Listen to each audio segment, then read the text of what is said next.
Hello everyone and welcome to this midweek edition of the GSMC Fantasy Sports Podcast, brought to you as always by the GSMC Sports Network. My name, of course, is Christopher Shepard. Thank you guys yet again for tuning in for Wednesday's show. Happy Wednesday to you all. We have a very special edition of the pod. We are going to be talking about win projection totals. You guys love these segments, and this particular show should be no different. We're going to be looking at some SEC newcomers and some ACC stalwarts, kind of looking at how these two conferences are drastically different. Whereas we're going to be talking about some SEC newcomers, they're adding new blood. The ACC, on the other hand, just has two, maybe three this year big teams that really are the focal points of the entirety of the ACC.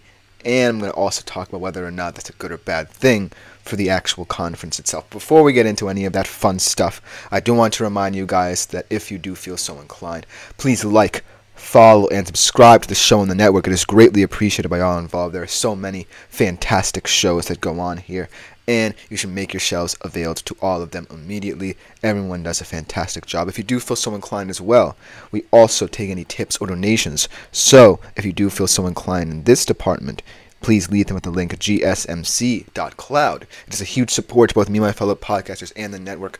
All this information will change, as you might know, that I am becoming a live show. So you can make yourselves available also to YouTube's use of Super Chat, Super Thanks, and Super Stickers. I'll explain them a bit more when we are live. But for now, gsmc.cloud is the way to go. And so, without further ado, let's jump right into today's show. Let's start off in the SEC. Like I said, two newcomers to the SEC, and let's start off with the one that's relatively weaker than the other, but still going to add a lot of verve and excitement to what the SEC is. And that team is, of course, the Oklahoma Sooners, my bitter rival. We do have to talk about them.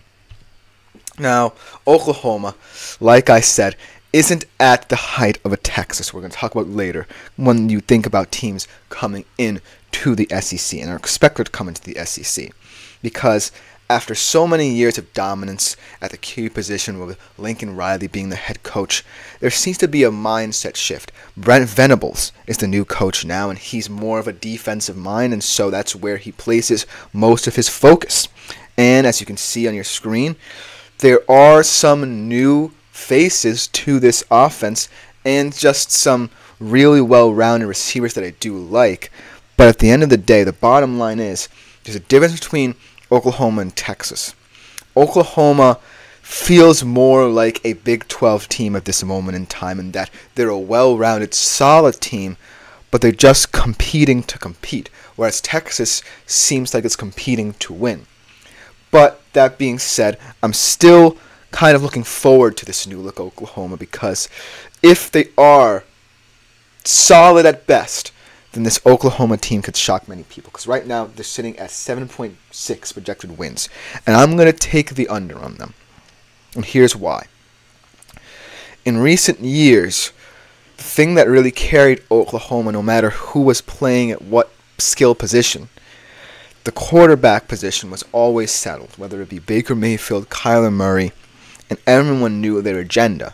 And everyone knew that Lincoln Riley was going to get the best out of them because, well, everyone calls him the quarterback whisperer. We've seen it now when he's gone to USC with Caleb Williams. We're going to have to see what he does with Miller Moss. But ever since Brent Venables came in, even though he had a guy like Dillon Gabriel, who's an outstanding quarterback in his own right in his entire college football career, the reason why I don't necessarily believe Oklahoma to be the QBU, if you so call it, anymore, is because this team doesn't seem predicated on building an offensive identity that allows the quarterback that much freedom anymore. I feel like Dillon Gabriel was an anomaly in the system, and Jackson Arnold, if you hear about what people have said about him coming out of high school, his first season starting for the Oklahoma Sooners, he doesn't necessarily seem to be someone who can work out of structure. That is, he seems to be someone rooted in pocket passing, rooted in timing, and so I'm not sure how it's going to fit with this Oklahoma setup. he does have some experienced receivers, and let's talk about them because the receivers are going to be what could carry this team to more wins than expected. Nick Anderson is a solid receiver, 10 touchdowns last year, 21 yards per reception as well. Very solid receiver, perhaps going to be their number one vertical threat, although he's a fantastic route runner in his own right. You have Jaleel Farouk, another explosive receiver, also very savvy route runner as well. But what I'm really focusing on right now is the offensive line on that side of the ball. The offensive line looks very stout, albeit very new, and working with Jackson Arnold is going to be kind of difficult as he is in his first season, like I said. And now that I think about it, this O-line certainly feels like where Brent Venables is placing a lot of value in his offense. Because the offensive line is like the defensive line for the offense. And they'll be tasked with making sure that Jackson Arnold is comfortable. They added Branson Hickman of SMU through the transfer portal. He had a very high PFF grade last year, 79.7. And I'm really excited to see how all of this gels together. Because the wide receivers, like I said, they're very well-rounded, solid players. But are they players who start for many SEC programs? That's the difference. Meanwhile, if you look at the defense, they have top 10, top 5 units. Everyone in the field. They have a top 10 secondary. And Danny Stutzman leads a linebacking unit and is the focal point of this defense. AP All-American last year. And he is going to be the heartbeat of what makes Brent Venables' defense tick. He is a Brent Venables player through and through. And he's going to represent this Oklahoma team through defense. Now look at their schedule. Let's talk about that a little bit. Obviously, you have games that you expect Oklahoma to want to win.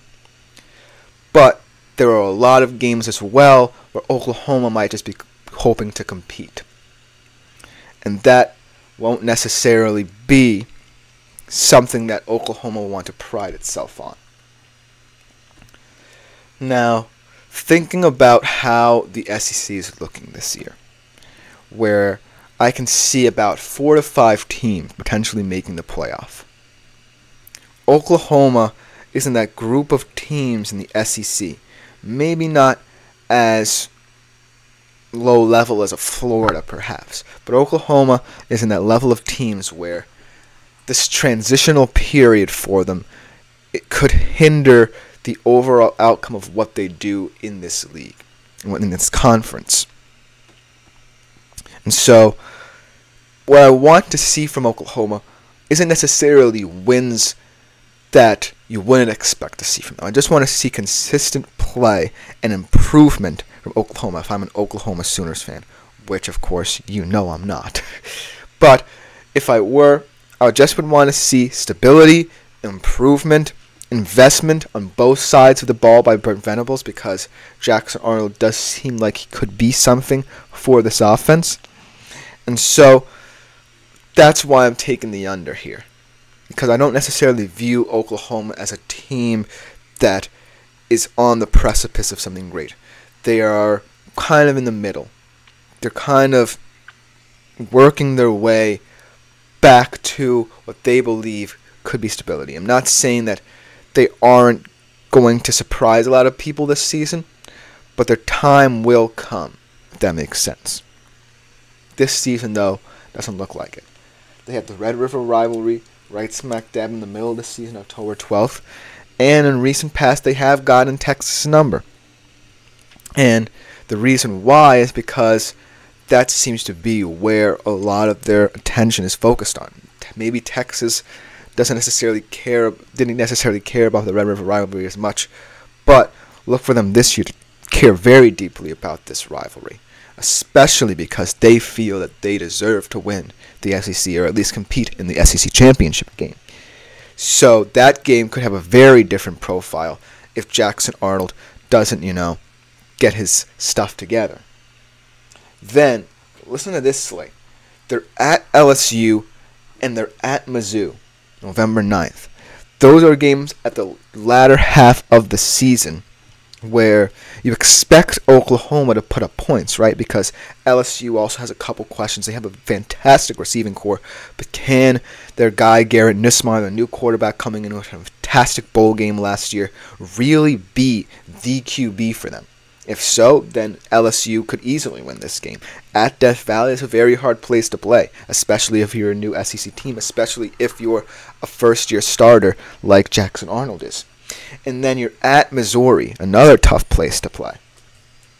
A very well-rounded team that a lot of people have undervalued in recent past, but this could be their year where they break through and say, hey, we're a force to be reckoned with.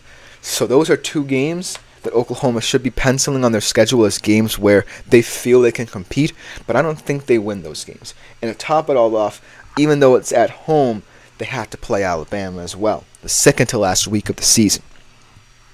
So, all in all here, this seems like a schedule where Oklahoma could have the opportunity to win some games that they don't necessarily feel like people think they can win, or it can all come crumbling down.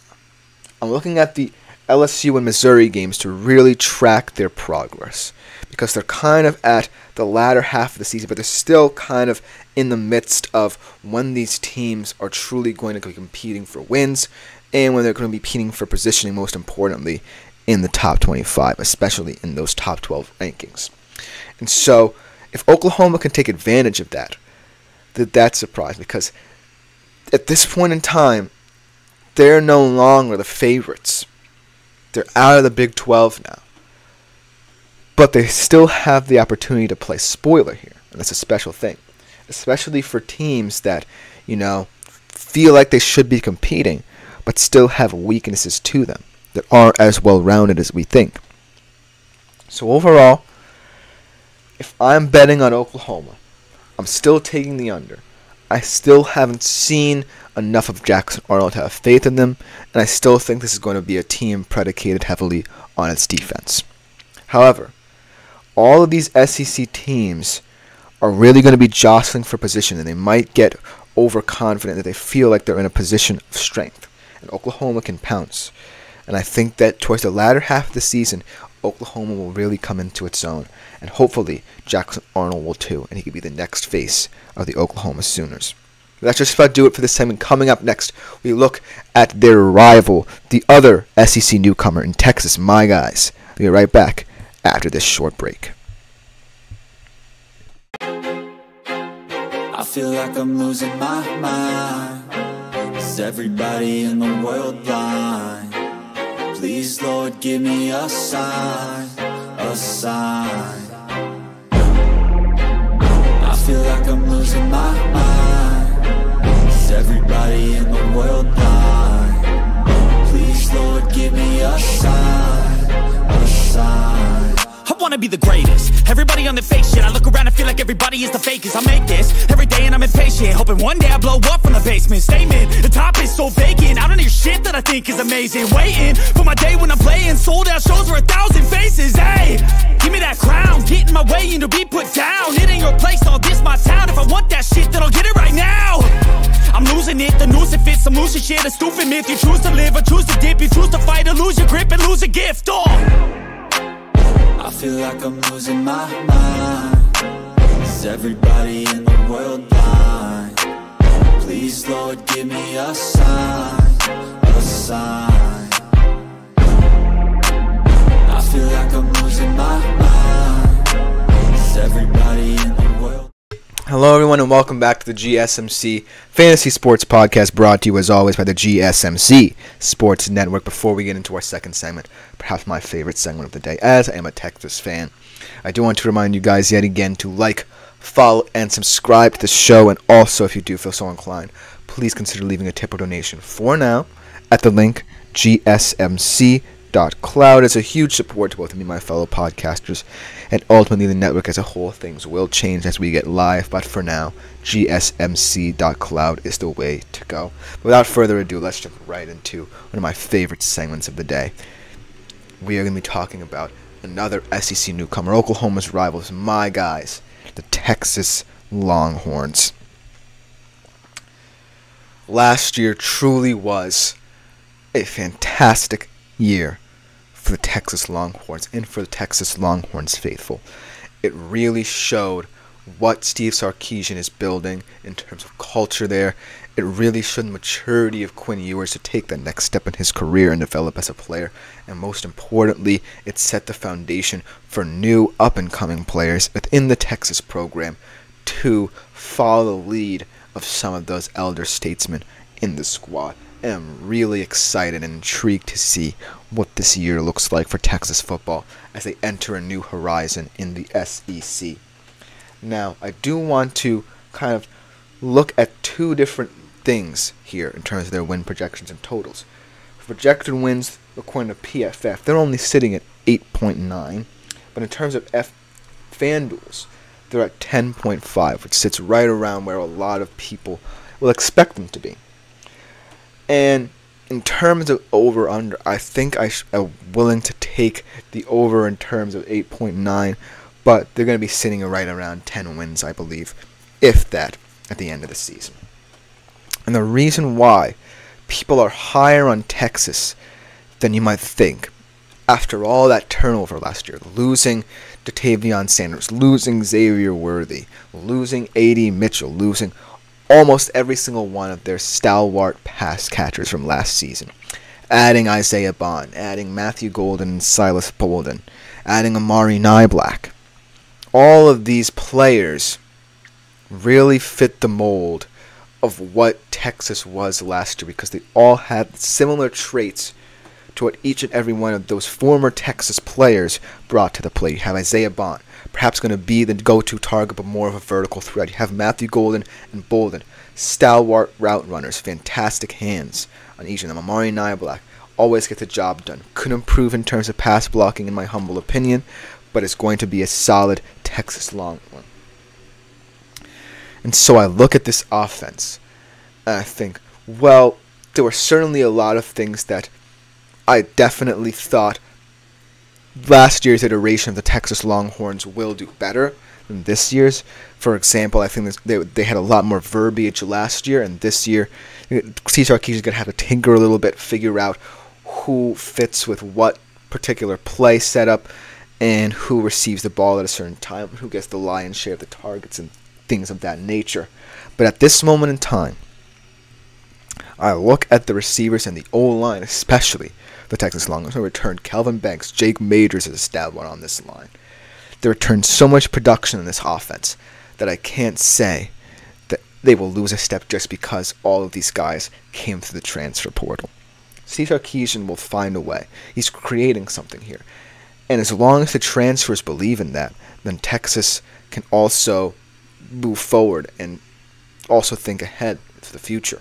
Because that's ultimately what they were also thinking about here. They're trying to set a foundation right now where, Quinn Ewers can become the best he can possibly be because he was a 5-star recruit, and then transition it to Arch Manning when it's his time in the SEC. Then I look at their defense, right? The defense last year was very weak. That was their weakest point. And we saw it in that Sugar Bowl loss in the CFP semifinal. They also added to the portal. Andrew Makuba comes in at safety, an experienced safety out of Clemson. Malik Muhammad, a young guy, really looking to improve there. So if they can add that experience and that youth together and figure out a formula there, those guys can be the X factors of the secondary and really help that pass defense get bolstered. You added production up front. That's where I think the strength will remain for them, even though you lose both Sweat and Murphy. You have Vernon Broughton up front. I really like him. Alfred Collins is finally going to get a chance to shine. And then you add in UTSA transfer Trey Moore. I'm excited to see how he fits into the scheme. So overall, the profile of Texas, while it certainly looks very dissimilar to last year because of the production you've lost, Steve Sarkisian did a fantastic job diagnosing what he needed to improve and finding apt replacements for guys that might not be similar players to what he had last year, but still fit the mold of what he wants out of his offense. And now that we are in their schedule, let's talk about that. They really got off the hook this year. They don't face any of Alabama, Tennessee, Missouri, Ole Miss, or LSU. And those are all teams, maybe outside of Tennessee, because I don't know if they're ready just yet. that are expected to be in the CFP conversation. By avoiding them, Texas can, really focus on something that I think troubled them last year. Focusing on quote-unquote unimportant games. Because that's what always tripped up Texas. They always seem to play down to their opposition. They always seem to kind of get lost within the game. And we saw it last year when they almost blew the lead against Kansas State, almost blew the lead against TCU, where they just did not have their heads in it for the entirety of the game. This year, now that they avoid all these teams, I think they can really focus on the matchups that they want. And when they get to the big games, where in week 2 they immediately out of the gate have Michigan, a revamped Michigan at that, and then Georgia at home later in the year, they can really focus on those games. But like I said, they also have to focus on the tricky games, the ones that might sneak up on you. Kentucky, they're a weird team. They always have a potent defense. Mark Stoops is a fantastic coach over there. And there's going to be an improved Florida. I think that Billy Napier is going to start building up. I really like Graham Mertz in that situation, so let's see what they do.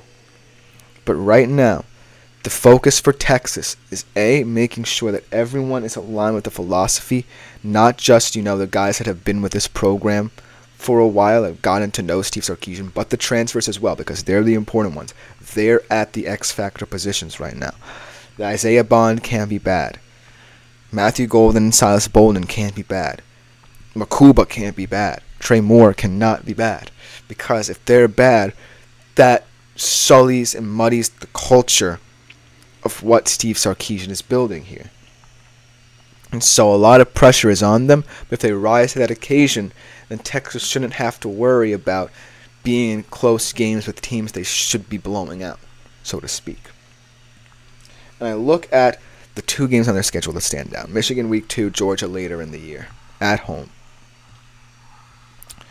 Those, if you really think about it, aren't necessarily the trickiest of games, but the reason why I can't see them going better than 10-2 is because both of those teams feel like they can exploit Texas in different ways. Michigan, let's look at them first. Whoever emerges as QB, and I believe it will be Alex Orji at the position, is going to be in a system that has been hammered home at Michigan for as long as Jim Harbaugh is there, and Sharon Moore understands that.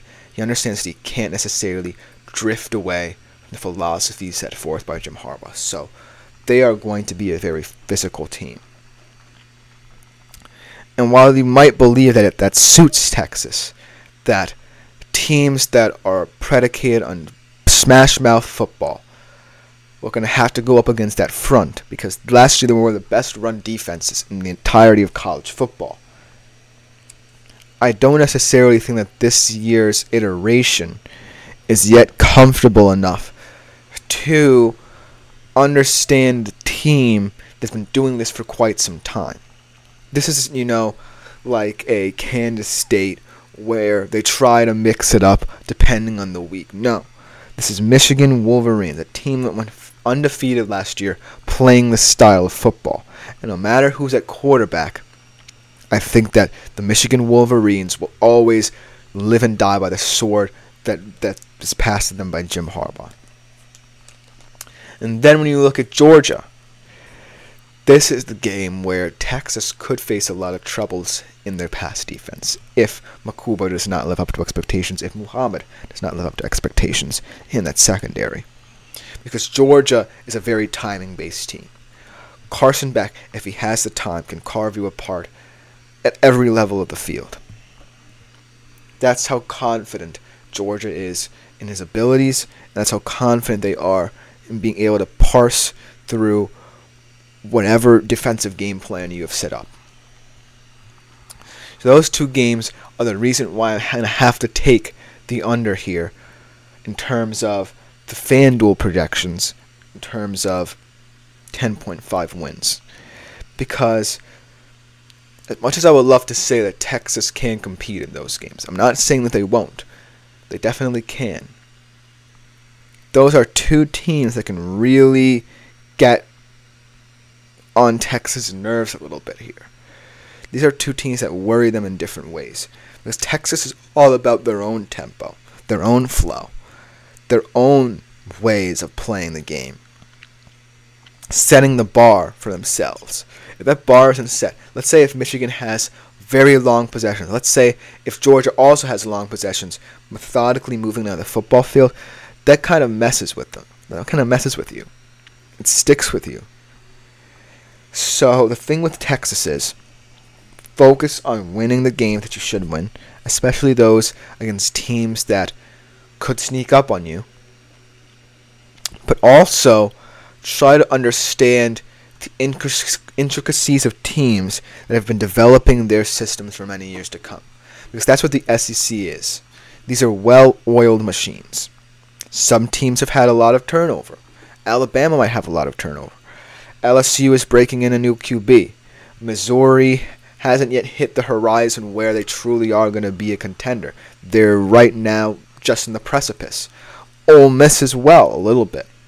So Texas needs to understand that this ride in the SEC is going to be a weird one, because they're not always going to have their way, and they're not always going to be a team that is predicated on tempo. They're going to have to find ways to really amplify their offense to make it more dynamic than just tempo.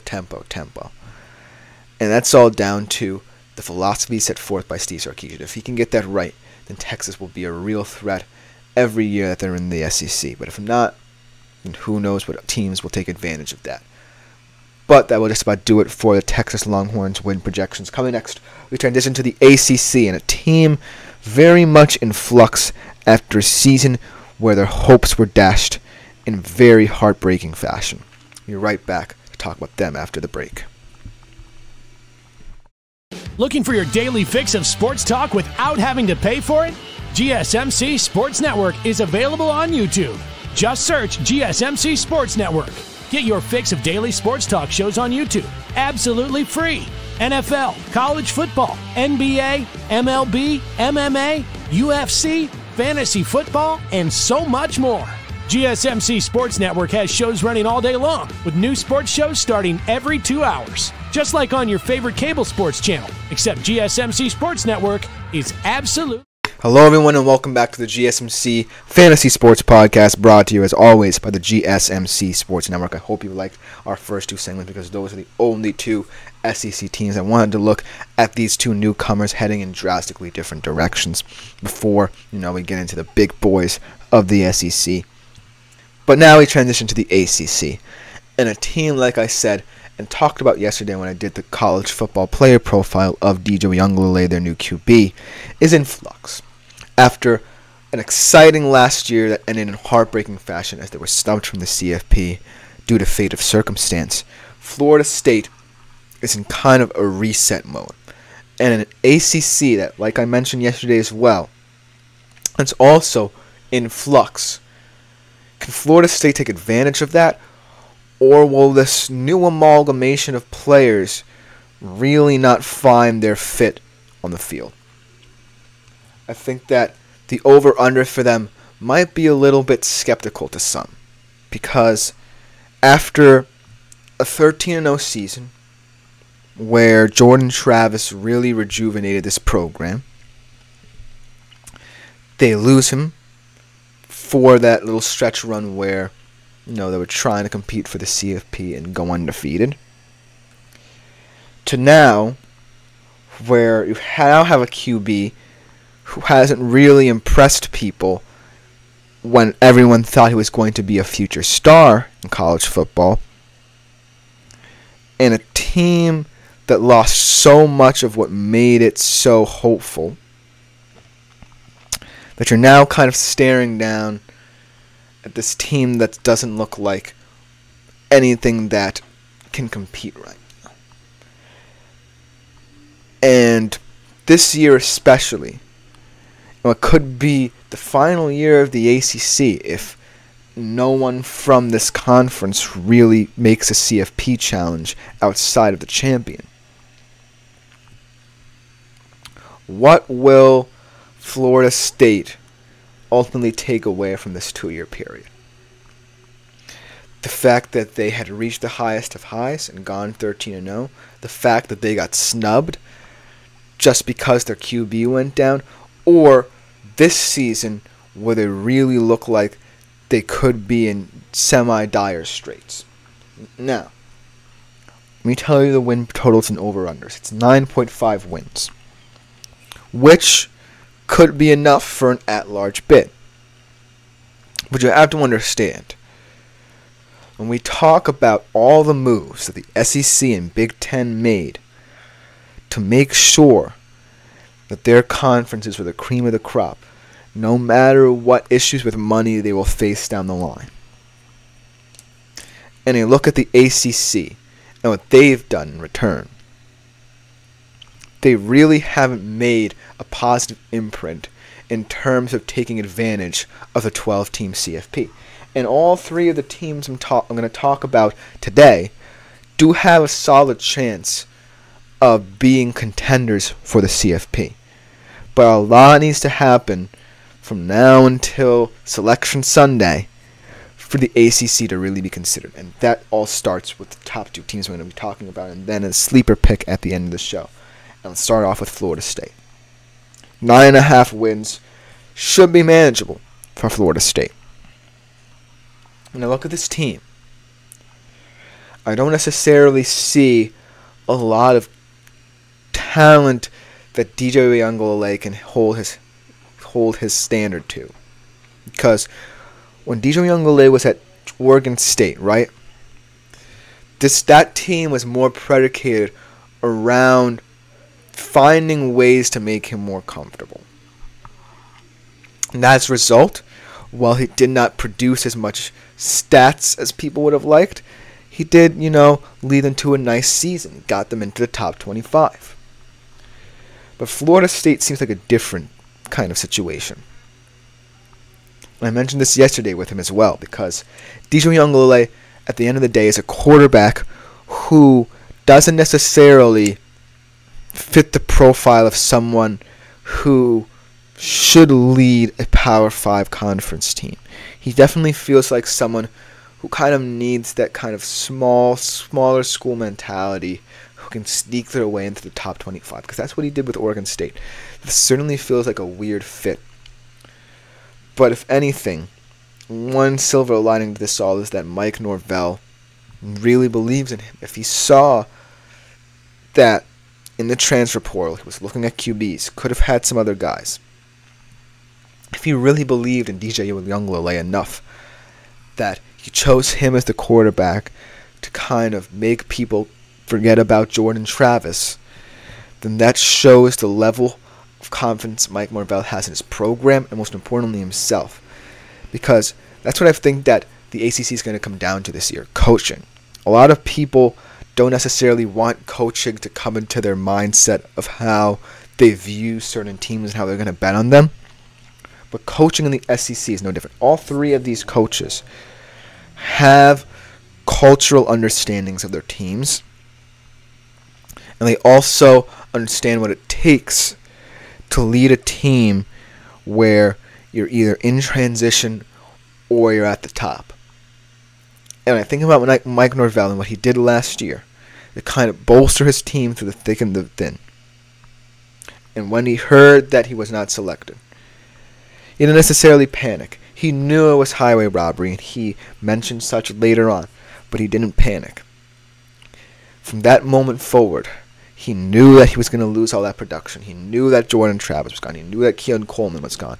He knew that Johnny Wilson was gone. He started planning. And if those plans include DJ Uiagalelei, so be it. A lot of Florida State faithful may not like that decision. But believing in Mike Norvell is a decision that a lot of people should like making, because Mike Norvell, at the end of the day, is a fantastic football coach. To lead a team through that time shows the savvy and moxie that is needed when you're leading an ACC team that already has a chip on its shoulder going into the season after all of the situations surrounding it and other conferences this past offseason. Now let's get into the schedule for them, because it is an interesting schedule.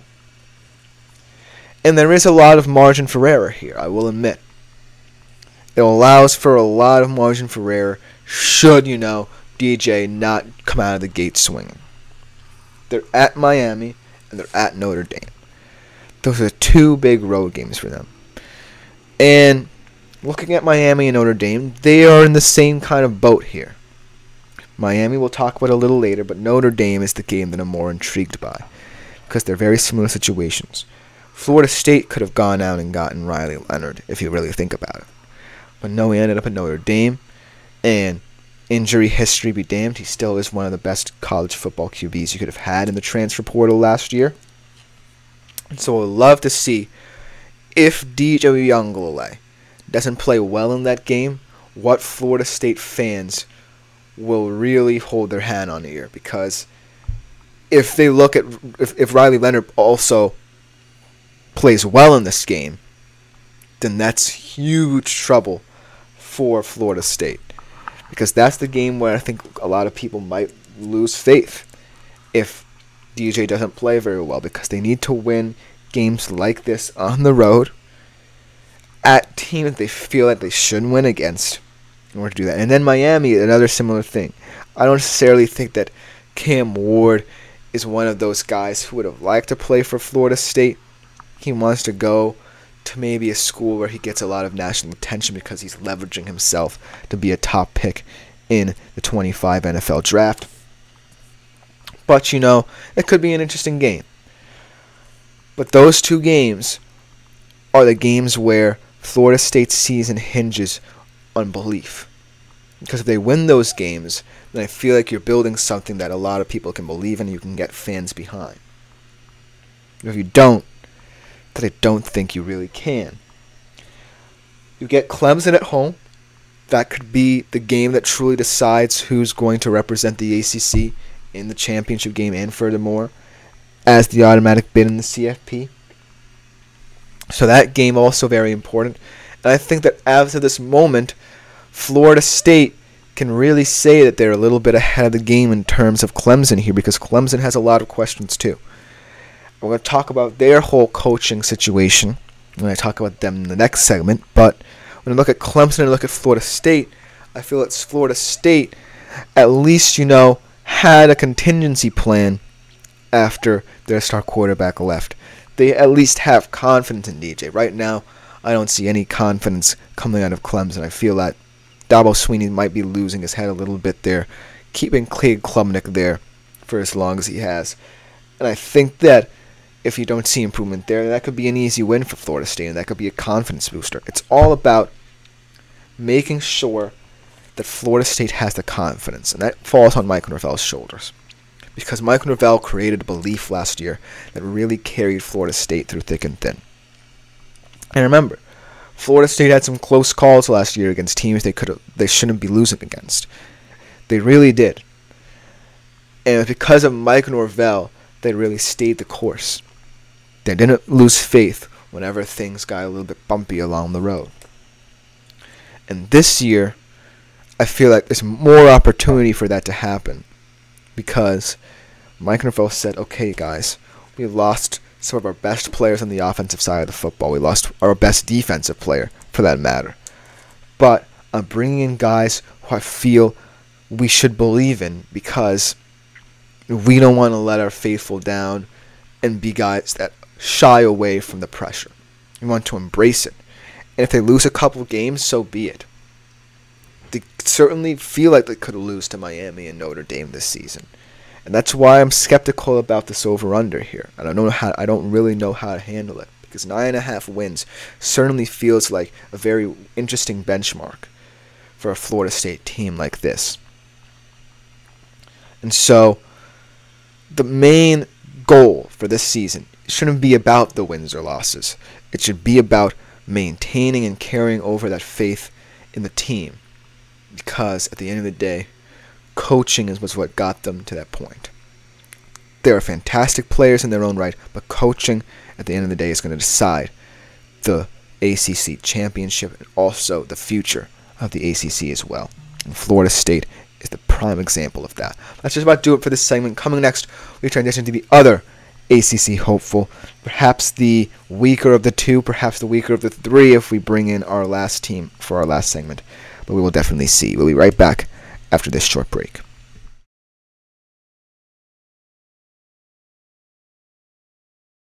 For the best and latest podcasts available anywhere, go to the podcast app on your cell phone and type in GSMC to access free content-rich podcasts on health and wellness, book reviews, sports, entertainment, relationships, social media, movies, technology, finance, and even weird news. Subscribe and download the GSMC Podcast Network's family of shows, available every. Hello everyone and welcome back to the GSMC Fantasy Sports Podcast, brought to you as always by the GSMC Sports Network. We are in the home stretch of today's show, and we are transitioning. We're going to stay in the ACC by transitioning to another ACC hopeful. This one, after many years of knowing what it's like to be at the top, suddenly find themselves in a period of instability a little bit. After losing Trevor Lawrence, feeling as if DJ Younglele could follow in his footsteps, ultimately seeing him struggle and letting him go, and now placing your faith in young Cade Klubnik. Clemson really feels like a team that is in a weird purgatory that they can't seem to get out of. But this year, like I said, and I will always say this about the ACC this year whenever I mention them in future shows and shows right now, the ACC is the most even it is, and the future of it is very dire, but for as long as it's around, any team should feel like they can compete now. There are so many distractions in college football that ultimately, when you're a team that's in a conference that's not heavily affected by it, but there are rumors, you yourselves become more affected by it because you don't necessarily know what's going to happen to you. And that's where Clemson could feel like it is right now. So without further ado, let's talk about the whole Clemson situation. Now, I'm not saying that Clemson are a team that don't necessarily fit the profile of someone who can contend. At the end of the day, like I said with Mike Norvell, Dabo Swinney is an excellent coach, and we've seen it throughout his tenure at Clemson. This feels like a different period of time where he doesn't know how to transition this team away from, not having a superstar QB and having him carry you to victory every given Saturday. This is not a team where you can let it be led by blind faith. This is a team that needs guidance. It's a team that needs structure. And right now, I'm not sure if Dabo Swinney's the right guy to do that. He certainly does have this very faith-based culture around him that certainly worked for several players in prior years. But this year is not necessarily about faith. It's about winning for Clemson, because that's what they want to get back to. Clemson fans are probably sick and tired of seeing a guy who they feel is inadequate at the QB position in Cade Klubnik fail to gain any level of consistency. And that's what they need out of him. Consistency. And this year, I'm also very skeptical of their win total because, like I said, this Clemson team doesn't necessarily, have much value in it anymore. And we look at the over-unders in terms of wins. They're at 10 wins. And this is a program that certainly should be getting to that total, but has consistently underperformed when they don't have the luster of a superstar like a Trevor Lawrence or a Deshaun Watson. And so, this is kind of the reverse aspect of coaching here. Whereas Florida State can allow coaching to take the forefront and allow Mike Norvell to really build around the culture of this team, this is the reverse aspect of it. I think this is where negatively coaching can impact a team. And right now, I don't see Dabo Swinney as a coach that is positively impacting this team. That being said, I do value some players in this roster. I like some defensive pieces. I like Barrett Carter. Dabo Swinney certainly seems to like him. I like Phil Maffa, powerful workhorse type running back who can break some big gains on the field. And at the end of the day, I still have faith in Cade Klubnik. The kid is too young to not grow into a role where, even if he's not a superstar, he can still provide for this offense. But this year doesn't feel like the year that Clemson really makes that transition. Because, I think that Dabo Swinney's philosophies have something to do with this team. I just feel that right now there's a disconnect between player and coach that is unseen until you really strip everything down and learn more about the philosophies of Dabo Swinney. And then I look at the wide receiver room, and I look at the failures to really acquire someone exciting there. They lose Bo Collins. I believe you have Antonio and E.J. Williams as your top targets now. And there's not much excitement there. There's not much to actually help bolster Cade Klubnik's case to be the Clemson QB right now. And that's also a failure on Dabo Swinney's part. And then I look at the schedule. They're at home to Georgia, which, if you really think about it, teams have really been able to kind of figure out Georgia on the road. Georgia has gotten off some slow starts on the road. And this year, I feel like Georgia can't underestimate the aspect. But this is the first week of the season. This is perhaps a true battleground for both of these teams, for Clemson to feel like they should remain relevant, and for Georgia to really set the tone as being one of, if not the best team in the country. And then you have to strip it down to hard attacks here. Because that's the difference between both of these teams. One is that Georgia seems to have an offensive philosophy set. And if you look at them, they haven't really cared about the QB position. They haven't really cared about star talent. And when I look at Clemson, they really have predicated themselves on that. They really have had that carry the momentum. And right now, Kirby Smart has set the philosophy and set the tone for them, and Dabo Swinney hasn't. And then you're away at Florida State. Those are the big two games in your schedule.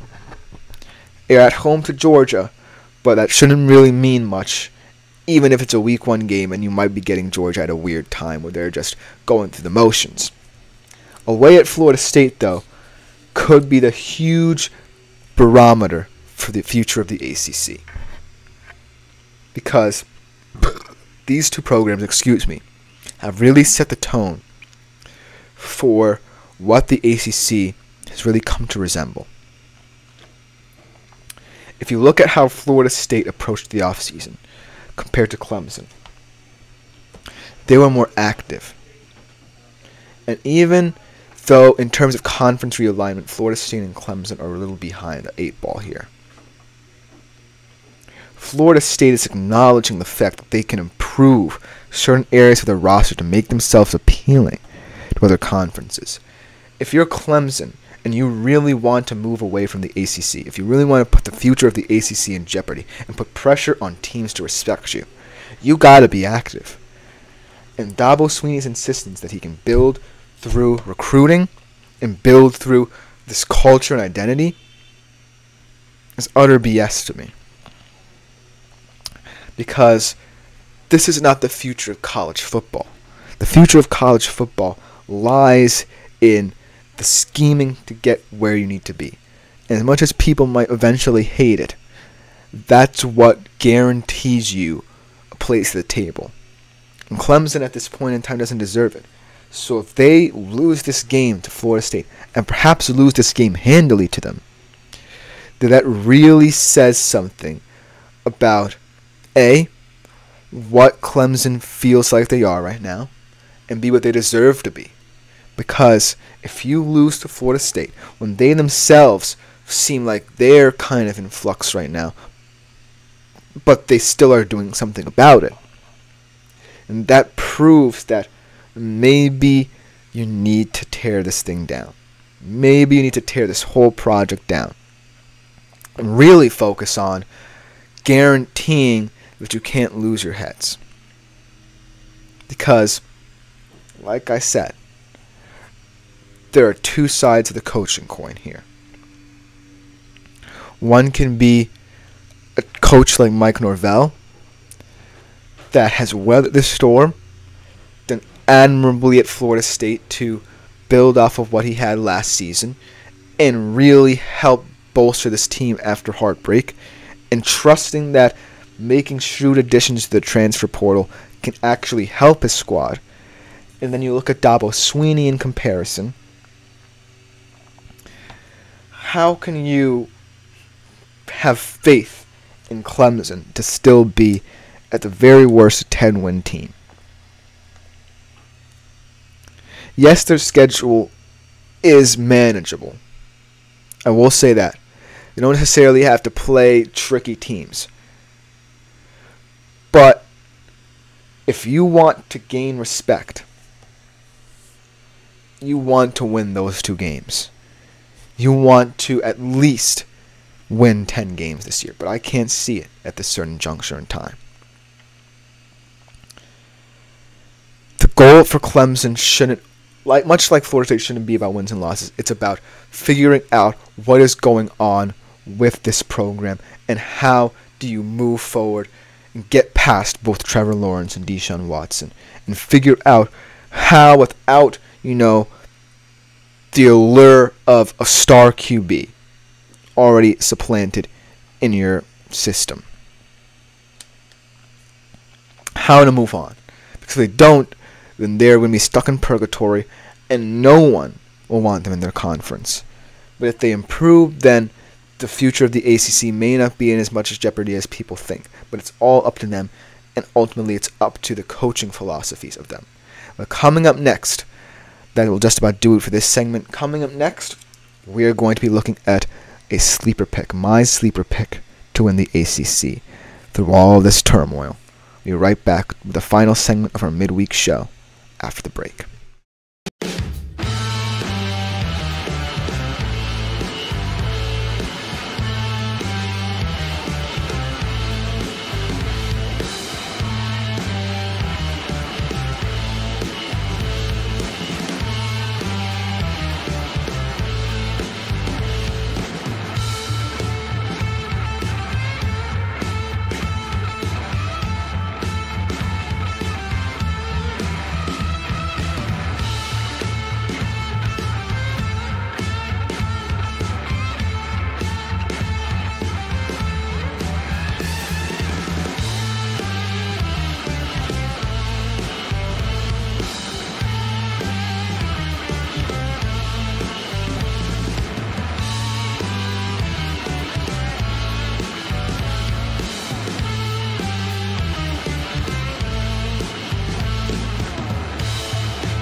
Hello everyone and welcome back to the last segment of the day on the GSMC Fantasy Sports Podcast. And this last segment is highly representative of this whole narrative I've been trying to create about the ACC, because it is a conference in flux. But this team might sneak up on a couple of people, and if this team does, then I actually think that this team might just save the ACC and bolster its reputation. Because when we talk about Florida State and Clemson, what they've represented in the ACC for years to come, they have really been what have carried the load for the ACC, have gotten them a place at the table, have earned the respect of some teams, really caught the eye of some teams when they really let their guard down. But this team has a chance to do some infighting, has a chance to throw their hat into the ring and get back to the national relevancy that they had many years ago. And I'm talking about the Miami Hurricane. The reason why this Miami program feels so different now compared to what it was in prior years is that even though there still feels like there's this sense of a lot of cultural and social issues internally, externally for Miami, they're kind of playing the game here in the ACC. They're playing the long game. they're trying to see if Florida State and Clemson are really willing to go above and beyond in their bids to move from the conference. They're pushing the narrative. They're saying, hey, don't forget about us. Remember when we were the cream of the crop in this league? Remember when we led this conference to glory? Now we feel that this year, with all of what's going on with you, we can take advantage of that. And when I look at this Miami team, I'm thinking this is the most talented team in the ACC right now. Yeah, Florida State went to the portal. They added some guys. But they lost Keon Coleman and Johnny Wilson. That's two of the best receivers in college football last year. I look at Clemson. They don't even have a receiving core I really think should even be in the top 25. I look at Miami. I see a very well-rounded system and identity here. You have Xavier Restrepo, Jacoby George, both guys capable of going over 1,000 yards. Sam Brown you add from Houston.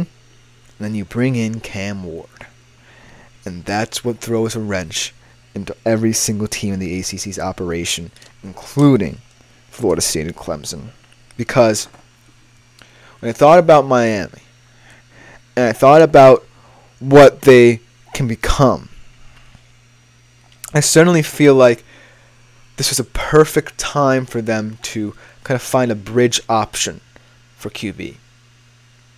Because I like Tyler Van Dyke a little bit because he seemed like an experiment. And that was something that Miami might not have been used to in the past, experimenting at the QB position. But Cam Ward, the bottom line with him is that throughout his career, all he's done has gone up. His journey has been incredible to behold. And coming to Miami is a huge, momentous career path for him. Because it really sets him up very well for the NFL draft. But like I said, that could be the hindrance that people are worried about with them. So, when I look at Miami, I believe their over-unders around the same as Clemson's, if a little less. I can see them winning over at least 8 games. And here's why. When I think about Miami and their coaching philosophies, Mario Cristobal does seem like he's given in a little bit to the whole Miami culture, the allure of what Miami is. But he's also concerned with fully understanding the modernity of college football right now. And when I look at Clemson and compare them, and I think about both these teams' cultures, yes, Miami seems a little bit more dangerous in terms of, oh, we're luring players in with our big-time program. We want to get back to it. We want to see the bigger picture. Isn't that what college football is becoming more tailored to?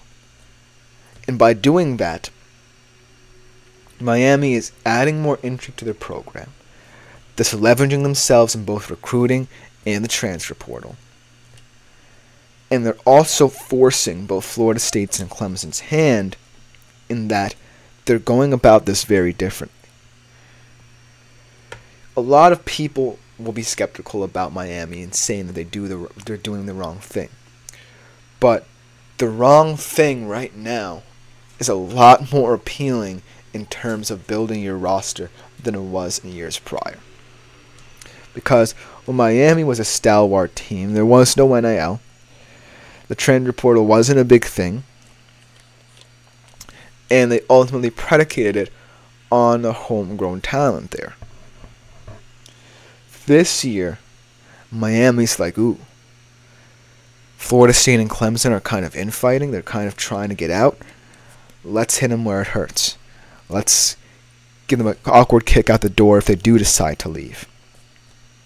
Because Miami doesn't seem like the nosy next door neighbor anymore, trying to poke its head on the outside looking in. They feel like they've arrived. Now, a lot of people also are going to say, well, if you bring in Cam Ward, like, what's that going to do for the program? Because he's only a one-year option. He's only a contingency plan. Like I said, contingency plans are good for teams who feel like they can play the long game. They feel like they have time. Miami definitely feels like they have time now.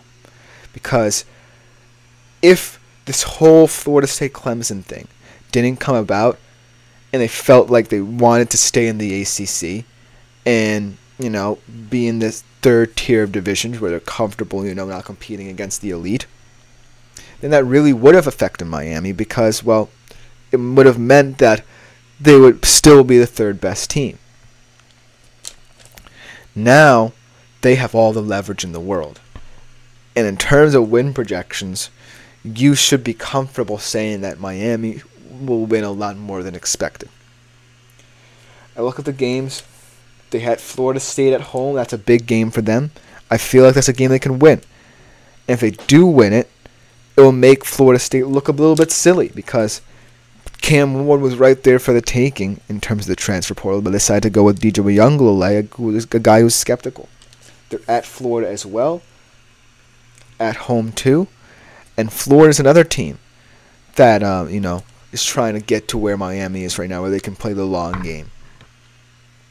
But at the end of the day, what I love about Miami is that in terms of philosophies, like I've gone through all these teams, talked about their coaching philosophies, it's more about culture than not. When I think about the cultural impact Miami has on the world of college football, I think that this year highly resembles what this program was and what it could be. And let's go back to the future of the ACC. Let's say Florida State and Clemson do leave. How does Miami being stellar this year really impact other teams in the ACC? I'll also talk about Virginia Tech on this show a lot. What if they're fantastic this year? North Carolina always feels like they can compete. They don't have Drake May anymore, but they always feel like they're in the kind of conversation where they don't want to be left out. So I'm looking at the ACC as a more opportunistic division than ever. I'm looking at it as a conference where, yes, Florida State and Clemson really helped it. But these teams are starting to become more savvy in terms of ways to kind of break through the system. And at the end of the day, that's what college football is becoming. You're going to want to find ways to break the system. In Miami right now, by getting Cam Ward, perhaps the most appealing player in the transfer portal, for just 1 year, with a receiving core that they really like, they're really trying their very best to make sure that the future of the ACC doesn't get lost in the morass of conference realignment. Because, yeah, Miami is not necessarily going to be a team that would want to move, but they're also going to be a team that attracts. Whether it be players to the recruiting trail, whether it be players to the transfer portal, or most importantly, teams, high-profile teams at that, to play them. Miami is always going to be someone who wants to play at the table and who's going to earn it. And this year was just a big start. Talking about the culture, talking about all that. Yeah, you might be saying, well, where do the wins fall in this? The wins will come. It's just that Miami's just playing mind games with people. Let's put it that way. In terms of gaining leverage, in terms of who they play, and most importantly, how they play. That should just about do it for this show. Thank you guys for tuning in. I've been Christopher Shepard. This has been the GSMC Fantasy Sports Podcast, brought to us always by the GSMC Sports Network. Please consider liking, following, and subscribing to the show. Leave a tip and donation for now at the link gsmc.cloud. That thing will change in the future. But thank you guys yet again. We will be back better than ever tomorrow for another edition of the show. Thank you.